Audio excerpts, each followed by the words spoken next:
When a new console launches, much of its attention is placed on the big games coming to it. When it came to the PS4, we had two promising titles with Knack and Killzone Shadowfall. Knack had some known industry talent behind it, and in some ways was trying to harness some of that PS1 and PS2 charm from the PlayStation library. Some liked Knack, but it largely failed to find an audience. Killzone Shadowfall was a beautiful first-person shooter, and while it had its own issues, it was still very fun. But even with the fun factor, this really wasn't a system seller either. Now, oddly enough, a smaller exclusive title made by Housemarque was coming to the PS4. And even better, it would be bundled in with everyone's PS Plus account. Resogun is a side-scrolling shooter that excels with excellent minute-to-minute gameplay and that addictive drive to keep coming back to it. I, for one, found this to be a pleasant surprise and a great game that only got better with its added content. Let's dive into Resogun.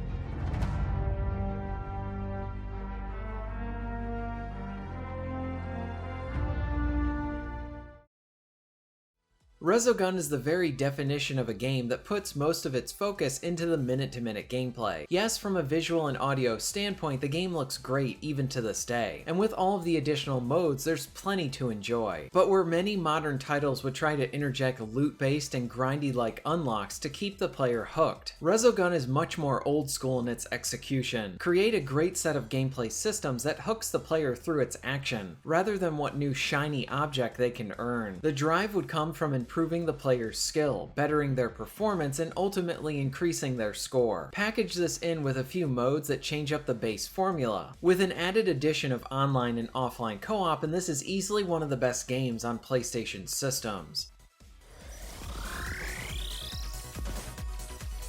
Multiplier up.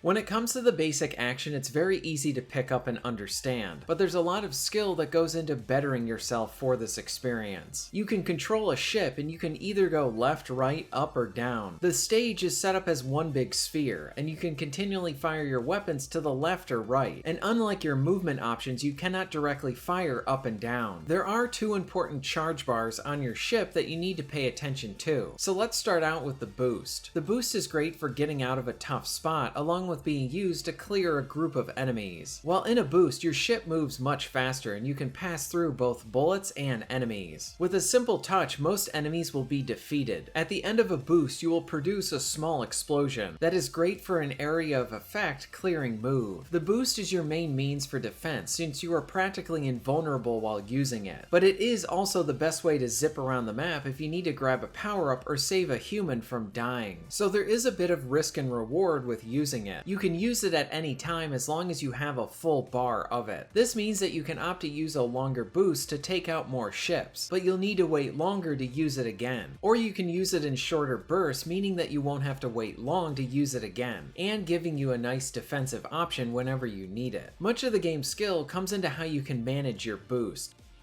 Detected.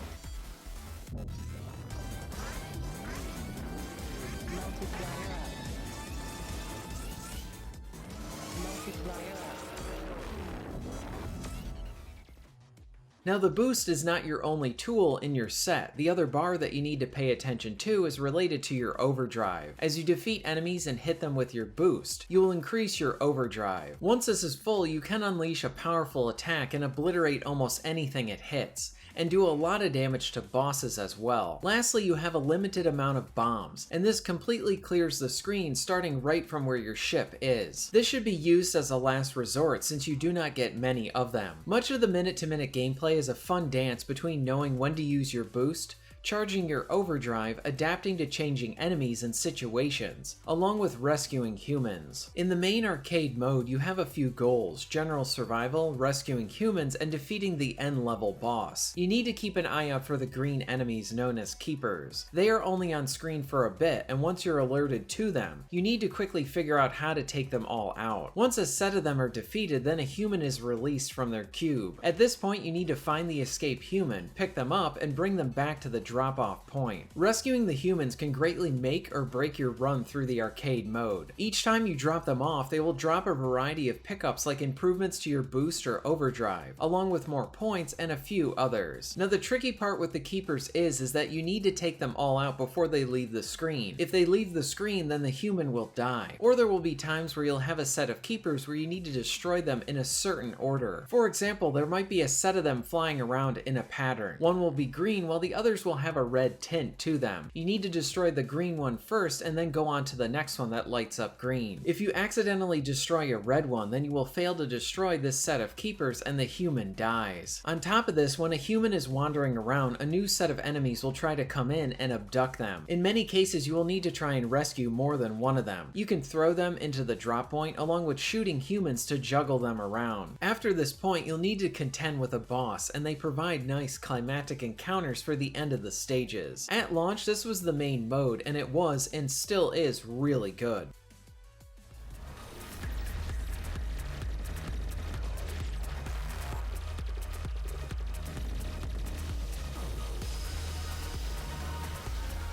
Shields lost.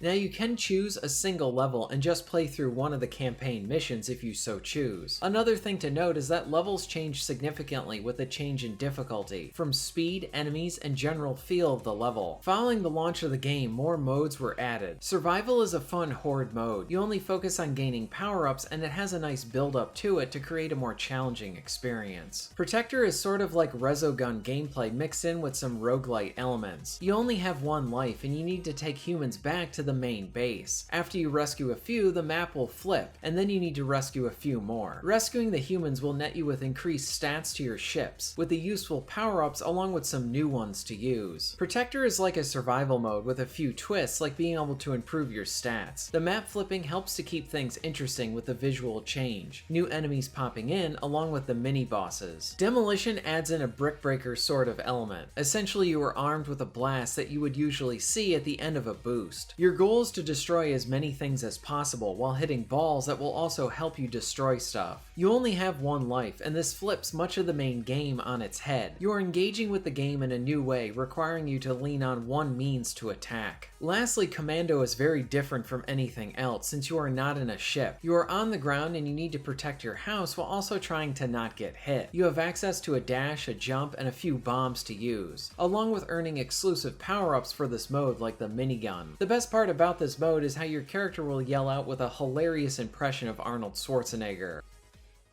It's showtime! Bossman!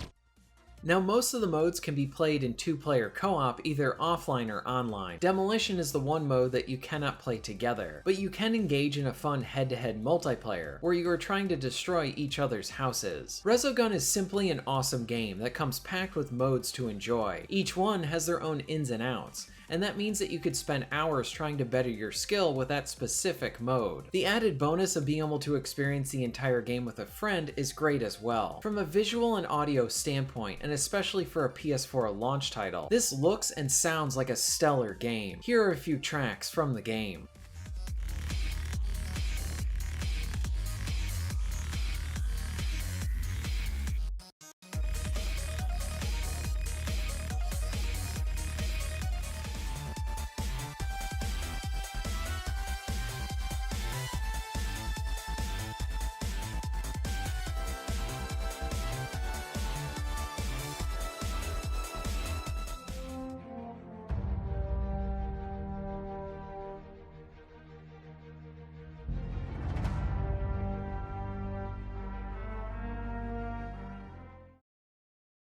Resogun is an engaging and addictive arcade shooter. The main focus is on its gameplay, and the addiction comes from its gameplay rather than any in-game rewards. This means that you will naturally feel a pull from the game, bringing you back in to get engrossed in its gameplay loop, no matter which mode you are playing. From the several modes, multiplayer options, and even fun options to make your own ships, there's a lot here for arcade fans to enjoy. I highly recommend it. If you're interested in being notified of new videos, please hit the subscribe button and bell. And if you would like to support the channel and get early access to content, please check out my Patreon. All of the links will be at the end of this video and within the description. And thank you very much for watching.